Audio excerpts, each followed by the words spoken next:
Okay, this is the review that I promised I would do in my last video, my Crosman Quest 500. This gun here is the industry brand, or Archer Air Guns, or also known as Tech Force, qb78.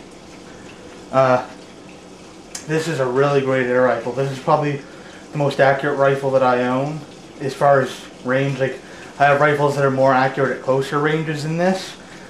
But if I took those same rifles and tried to shoot, let's say 30 or 40 yards, this gun would definitely do better. It's 22 caliber, shoots at 480 feet per second. It's a bolt action single shot, but you can buy over the internet. There is some guy in the US, I believe, that makes it's called a rim magazine. And basically what it does is it clips on right over the port where you normally load your single shot pellet. And it basically all you have to do is you pull the bolt back, and then you just index the magazine one slot manually, and then it drops in the next pellet, and then you close this, so it is faster than just a regular single shot. It's CO2 powered, it uses 2 powerlets. You can fire it with just one, but I don't recommend that. With 2 cartridges, it gives you a lot more consistency between each of your shots. Where with one, you don't get, the pellets start to drop a lot faster, and you get a lot fewer, you get half the shots. So I recommend using 2, and you can leave this gun charged for an extended period of time. But if you do, make sure you use Pal gun oil, because if you don't, the CO2 cartridges over time can stick a bit to the seals inside, and whenever you go to take them out, it might tear the seal a little bit. Anyway, back to the review, the performance of this gun.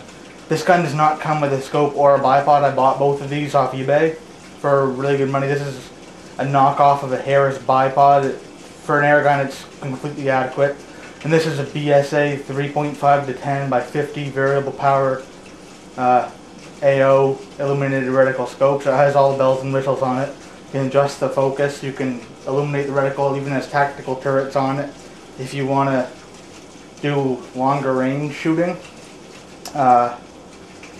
If you shoot at varying ranges too, you can mark down the reference numbers so you know where to zero your scope for different ranges. On some of my other guns I actually have a trajectory chart, so I know where all of these different adjustments are for the elevation and windage. This gun, like I said, is very accurate. I can shoot, this group here was shot in the sitting position. That's 7 shots. 4 here, 2 here, and 1 flyer. That was shot in the sitting position. I didn't bother to shoot one in the prone position, which would probably no doubt be better.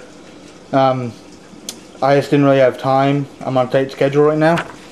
But like I said, 7 shots. That's about 1 1/4 inches if you include the flyer, and if you don't include the flyer, it's about 3 1/4 or 3/4 inch. That was shot at 15 yards, indoors with no wind. This gun's trigger is very, very nice on it. It's made of brass, and it's also very smooth. Second. There it is, there's 1 shot. It's very smooth, and it's pretty short too, so it's a really nice trigger. The bolt on this gun, also made of metal, brass.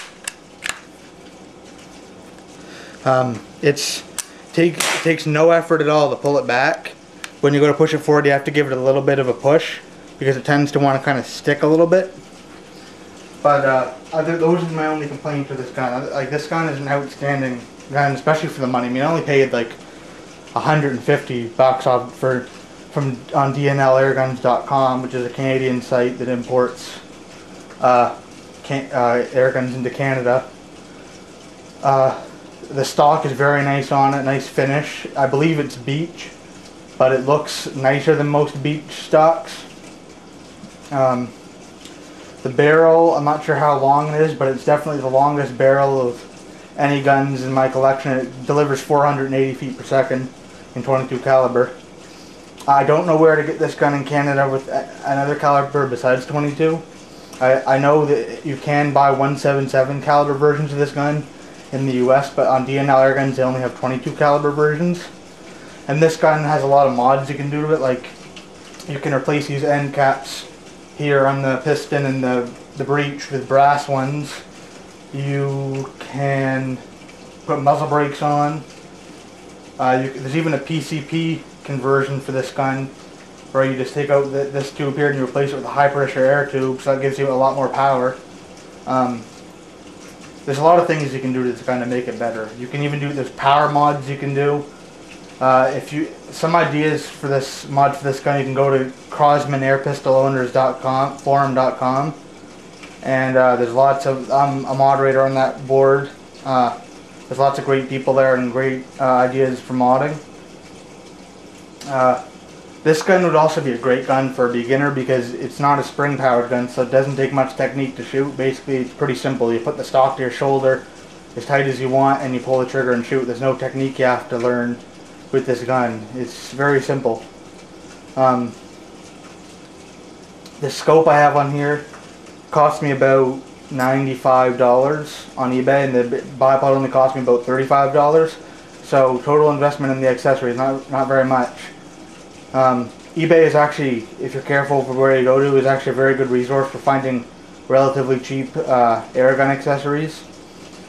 Anyway, that's the end of this review. Oh yeah, one more thing.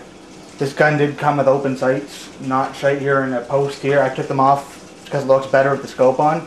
The sights are fully adjustable. The only downside of them is you need to use a screwdriver to adjust them. But once they are adjusted, they don't lose their zero. So they're very solid. And I believe they're both made of, the front and rear are made of full metal. They're both fiber optic. And yeah, this is, like I said, a great gun for the money.